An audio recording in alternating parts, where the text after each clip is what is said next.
લખનૌની એક હોટલની અંદર એક જ પરિવારના 5 લોકોની હત્યા કરવામાં આવી હતી. પિતા પુત્રએ સાથે મળીને આખા પરિવારનો નાશ કર્યો, જેનો વિડીયો પણ સામે આવ્યો છે. તેના બાદ પુત્ર હોટલમાં જ બેઠો રહ્યો હતો. પોલીસ પૂછપરછ દરમિયાન પુત્રએ પિતા સાથેની ઘટનાની કબૂલાત કરી હતી. પોલીસનું કહેવું છે કે 30 ડિસેમ્બરે તમામ 7 લોકો આગ્રાથી લખનૌ આવ્યા હતા. ચારબાગ પાસે નાકા વિસ્તારમાં આવેલી હોટલ શરણજીતમાં રૂમ લીધો હતો. આરોપીઓએ હત્યાનું કારણ કૌટુંબિક ઝઘડો ગણાવ્યો છે. मेरा नाम मोहम्मद असद है। आज बस्ती वालों की वजह से उनसे थक हार कर आज मजबूरी में हमने सबने पूरी फैमिली ने एक कदम उठाया। आज अपने हाथ से अपनी बहनों को और अपने आप को मारा है मैंने। लखनऊ पुलिस से योगी जी से ये गुजारिश है कि इन जैसे मुसलमान कहीं मत छोड़ो आप। હાલ આ અરશદ નામના યુવકને કસ્ટડીમાં લેવામાં આવ્યો છે, જે આગ્રાનો રહેવાસી છે અને તેની પૂછપરછ હાથ ધરાઈ છે. પીછામાં પોલીસ સામે લોકોનો આક્રોશ જોવા મળ્યો છે. હત્યાની ઘટનામાં પોલીસની નિષ્ક્રિયતાના કારણે કોળી સમાજમાં રોષ ભભૂક્યો છે. વિછિયા તાલુકાના થોરિયાળી ગામના કોળી યુવાન ઘનશ્યામભાઈ રાજપરાની 5 થી 7 લોકો દ્વારા 4 દિવસ પહેલા હુમલો કરી હત્યા કરવામાં આવી હતી, જેમના પગલે હજુ પણ આરોપીઓ ઝડપાયા નથી. ત્યારે કોળી સમાજમાં આ ઘટનાના ઘેરા પડઘા પડ્યા છે. આરોપીઓ ન પકડાય ત્યાં સુધી મૃતદેહ સ્વીકારવાનો ઇનકાર કરી દીધો છે અને ગઈકાલથી ઘનશ્યામભાઈના પરિવાર સહિત કોળી સમાજના લોકો વિછિયા મામલતદાર કચેરી પર ધરણા પર બેઠા છે. કોળી સમાજની મહિલાઓ દ્વારા સાજિયા લઈ પોલીસનો પણ વિરોધ કરવામાં આવ્યો છે. મકાન બનાવવાની બાબતને લઈને ઘનશ્યામભાઈ પર હુમલો કરવામાં આવ્યો હતો. હત્યાની ઘટનાને 4 દિવસ વીતી ગયા હોવા છતાં પણ આરોપીઓ હજુ પોલીસ પકડથી દૂર છે. ત્યારે પરિવારજનો દ્વારા મૃતદેહ સ્વીકારવાનો ઇનકાર કર્યો છે. ઇકોઝોન અને ખેડૂતના મુદ્દે થોડા સમય પહેલા અફકોટ ભાજાની હર્ષદ રીવડિયા પર આક્ષેપ કર્યા હતા અને રીવડિયાનો ખેડૂત નેતા હોવાના દાવા પર સવાલ ઉઠાવ્યા હતા. ત્યારે આ મુદ્દે આજે હર્ષદ રીવડિયાએ સંદેશની સાથે ખાસ ખુલીને વાતચીત કરી હતી. વિસાવદરના પૂર્વ ધારાસભ્ય ભૂપત ભાયાણીએ આક્ષેપ કર્યા હતા અને હર્ષદ રીવડિયાએ આક્ષેપો સામે મૌન તોડ્યું છે. પોતે ખેડૂતના નેતા હોવાનું જણાવ્યું હતું અને ખેડૂતો સાથે જ રહેવાનો તેમને ઇકરાર કર્યો હતો. સંદેશ ન્યૂઝ સાથે ખાસ વાતચીતમાં તેઓએ જણાવ્યું હતું કે મોહનપુરીની સભામાં મેં જે કહ્યું હતું એના પર હું આજે પણ અડીખમ છું અને ખેડૂત મારા માટે પહેલા છે. ભૂપત ભાયાણીના આક્ષેપો પર તેમણે કોઈ પણ કોમેન્ટ કરવાની મનાઈ કરી દીધી હતી. રાજનીતિમાં તમામ વસ્તુઓ આવતી જ હોય છે અને તેમાં કોઈ પણ કોમેન્ટ કરવાની જરૂર નથી અને ચિંતા પણ કરવાની નથી. આ સાથે રીબડિયાએ કહ્યું હતું કે આ કોઈ રાજકીય નેતાનું બેનર નથી, આ તો ખેડૂતોનું બેનર છે અને અમે તમામ ભારતીય જનતા પાર્ટીના આગેવાનો છીએ. વડોદરાના ધનેશ્વર આશ્રમમાં જમીનને લઈને છેલ્લા 25 વર્ષથી વિવાદ ચાલી રહ્યો છે. તેમાં વધુ એક બબાલ થઈ છે. સાધ્વીએ સાધુને લાફો ઝીંકી દીધો છે. ધનેશ્વર આશ્રમની મિલકત મુદ્દે છેલ્લા 25 વર્ષથી વિવાદ ચાલી રહ્યો છે. આ વિવાદને લઈને આવેશમાં આવેલી ધનેશ્વર મંદિરના મહંતા સાધ્વીએ સદાનંદ બાપુને લાફો ઝીંકી દીધો હતો. સદાનંદ બાપુ એ અખિલ ભારતીય સંત સમિતિના જિલ્લા મહામંત્રી છે. આ સમગ્ર ઘટનામાં સાધ્વીએ પોલીસની હાજરીમાં જ સદાનંદ બાપુને લાફો ઝીંકી દીધો હતો. લાફાવાળી થઈ એ પહેલા એવું થયું હતું કે આશ્રમની લાઇટો બંધ કરી દીધી, પથ્થરમારો કર્યો જેવી ફરિયાદ સાધ્વીએ કરી પોલીસે બોલાવી હતી અને તે સમયે અખિલ ભારતીય સંત સમિતિના જિલ્લા મહામંત્રી સદાનંદ મહારાજ પર આરોપો લગાવી લાફો માર્યો હતો. હવે સદાનંદ બાપુએ ન્યાય નહીં મળે તો આત્મવિલોપનની ચીમકી ઉચ્ચારી વિવાદને વધુ આગળ વધાર્યો છે. રાજકોટમાં એક વિચિત્ર ઘટના સામે આવી. વકફ બોર્ડનો ઓર્ડર છે અને દુકાન ખાલી કરો આવું કહીને દુકાનમાં તોડફોડ કરવામાં આવી.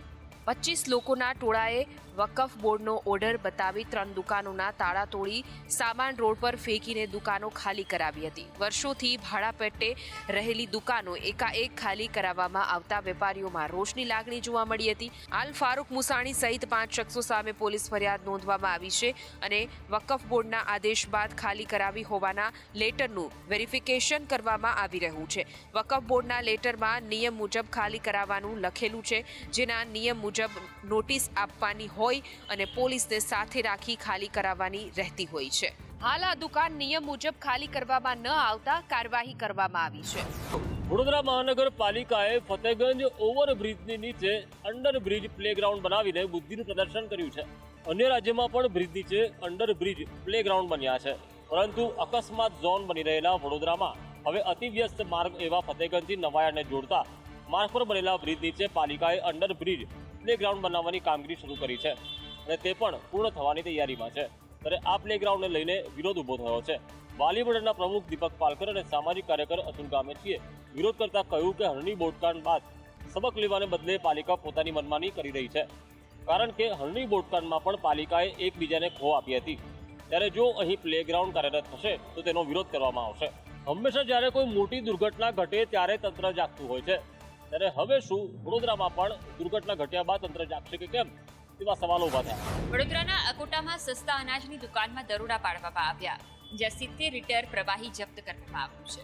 શહેરના અકોટા વિસ્તારમાં સસ્તા અનાજની દુકાનમાં અન્ય પદાર્થોનું વેચાણ ચાલતું હોવાની બાતમી પુરવઠા વિભાગને મળી હતી, જેથી સ્થળ પર દરોડા પાડવામાં આવ્યા હતા, જેમાં શંકાસ્પદ પ્રવાહી મળી આવ્યું છે. દુકાનદારના કહેવા મુજબ પ્રવાહી ટર્પેન્ટાઇન છે, જેનો ઉપયોગ કલર કામમાં કરવામાં આવે છે. અધિકારીઓ દ્વારા જથ્થો જપ્ત કરીને દુકાનદારનો જવાબ લઈને કાર્યવાહી કરવામાં આવી છે. કાયદાની જોગવાઈ અનુસાર આ દુકાન સરકાર દ્વારા નિર્ધારિત વ્યાજબી ભાવની દુકાન છે. અનાજનું વિતરણ કરવા માટે તેમને લાયસન્સ આપવામાં આવે છે અને તેના બદલામાં તેમને કમિશન ચૂકવવામાં આવે છે.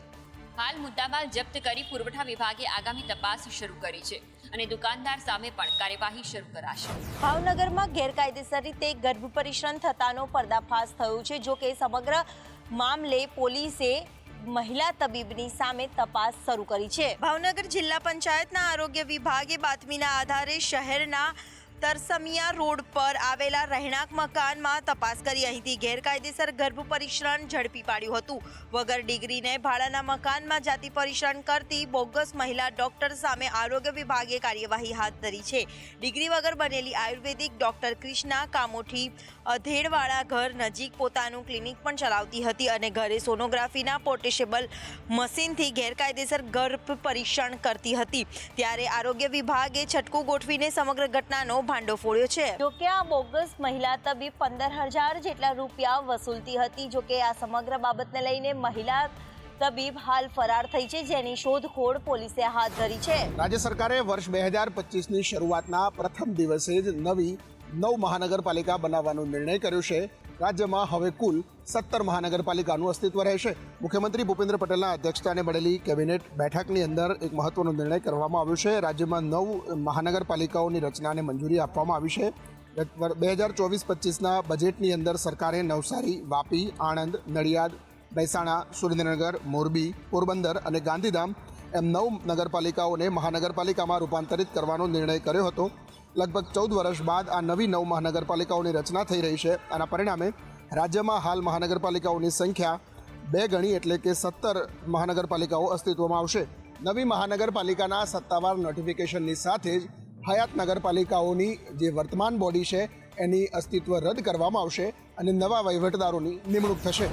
રાજકોટમાં વર્ષ 2025ના પ્રથમ દિવસથી જ ટ્રાફિક જાગૃતિ માટે પ્રયત્નો શરૂ કરી દેવાયા છે. 200થી વધારે બાઇક પર 400 પોલીસ કર્મચારીઓ દ્વારા રેલી કાઢી જાગૃતિ લાવવા પ્રયાસ કર્યો છે.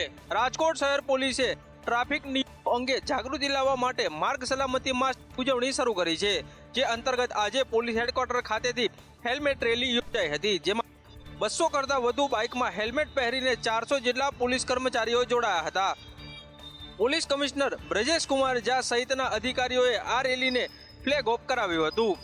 રેલી શહેરમાં racecourse road, Kalavad road, Raiya road, નાના મોટા સહિત વિસ્તારમાં ફરી હતી અને લોકોને હેલ્મેટ અંગે જાગૃત કરવા પ્રયત્નો કરવામાં આવ્યા હતા.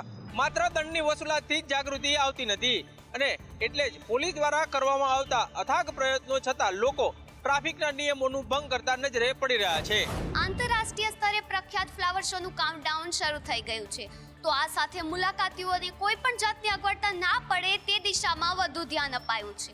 ચાલુ વર્ષે ફ્લાવર શો 2025નું આયોજન 3 જાન્યુઆરીએ કરવામાં આવ્યું છે.